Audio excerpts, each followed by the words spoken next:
ایمان کو مضبوط کرنا 45۔ میرے پاس ایک خیال تھا جسے میں شیئر کرنا چاہتا تھا۔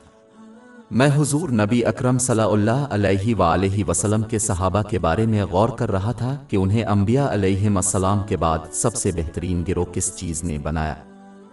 حقیقت یہ ہے کہ انہوں نے جسمانی طور پر حضور نبی اکرم صلی اللہ علیہ وآلہ وسلم کو اپنی زندگی میں دیکھا، یقیناً ایک عنصر ہے، لیکن جو کوئی ان کی زندگی اور ان کے اعمال صالحہ کے بارے میں جانتا ہے وہ سمجھتا ہے کہ ان کی برتری صرف اس منفرد اور عظیم عمل سے زیادہ ہے۔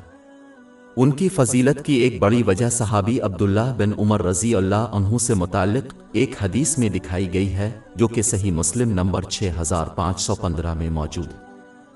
ابن عمر رضی اللہ عنہ ایک دفعہ سوار تھے ریگستان میں اپنی سواری پر جب وہ ایک بدو سے ملا۔ ابن عمر رضی اللہ عنہ نے اعرابی کو سلام کیا، اپنی پگڑی اس اعرابی کے سر پر رکھی اور اعرابی کو اپنی سواری پر سوار ہونے کی تاکید کی۔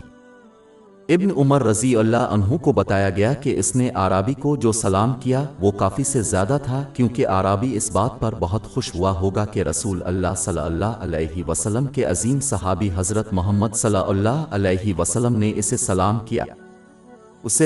کیا۔ اس کے باوجود ابن عمر رضی اللہ عنہ نے اس سے بہت آگے جا کر بدویوں کا بہت احترام کیا۔ ابن عمر رضی اللہ عنہما نے جواب دیا کہ میں نے یہ صرف اس لیے کیا ہے کہ رسول اللہ صلی اللہ علیہ وسلم نے ایک بار یہ نصیحت کی تھی کہ ایک شخص اپنے والدین کی عزت کرنے کا بہترین طریقہ یہ ہے کہ ان کے ساتھ محبت اور احترام کیا جائے۔ والدین کے رشتہ دار اور دوست۔ ابن عمر رضی اللہ عنہ نے مزید کہا کہ اعرابی کے والد اپنے والد امیر المومنین عمر بن خطاب رضی اللہ عنہ کے دوست تھے۔ یہ واقعہ صحابہ کرام رضی اللہ عنہم کی فضیلت پر دلالت کرتا ہے۔ وہ مکمل طور پر اسلام کی تعلیمات کے تابع تھے۔ انہوں نے نہ صرف فرائض کی ادائیگی اور تمام گناہوں سے اجتناب کیا بلکہ ان تمام اعمال کو مکمل طور پر پورا کیا جو ان کے لیے اعلیٰ ترین درجے تک تجویز کیے گئے تھے۔ ان کی سر تسلیم خم کرنے کی وجہ سے وہ اپنی خواہشات کو پس پشت ڈال کر صرف اللہ تعالیٰ کی رضا کے لیے کام کرتے تھے۔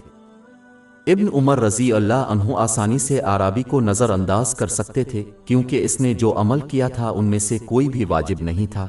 اس عذر کو استعمال کرنے والے بہت سے مسلمانوں کے برعکس اس نے مکمل طور پر اسلام کی تعلیمات کے سامنے سر تسلیم خم کر دیا، اور جس طرح اس نے عمل کیا اسلام کی تعلیمات کو تسلیم نہ کرنے کی وجہ سے مسلمانوں کا ایمان کمزور ہوا ہے۔ بعض تو صرف واجبات کو پورا کرتے ہیں اور دوسرے اعمال صالحہ سے منہ موڑ لیتے ہیں، جیسے کہ صدقہ، جو ان کی خواہشات کے خلاف یہ دعویٰ کرتے ہیں کہ اعمال واجب نہیں ہے۔ تمام مسلمانوں کی خواہش ہے کہ وہ آخرت میں حضور نبی اکرم صلی اللہ علیہ وآلہ وسلم اور آپ کے صحابہ کرام رضی اللہ عنہم پر ختم ہوں، لیکن اگر وہ ان کے راستے یا راستے پر نہ چلیں تو یہ کیسے ممکن ہے؟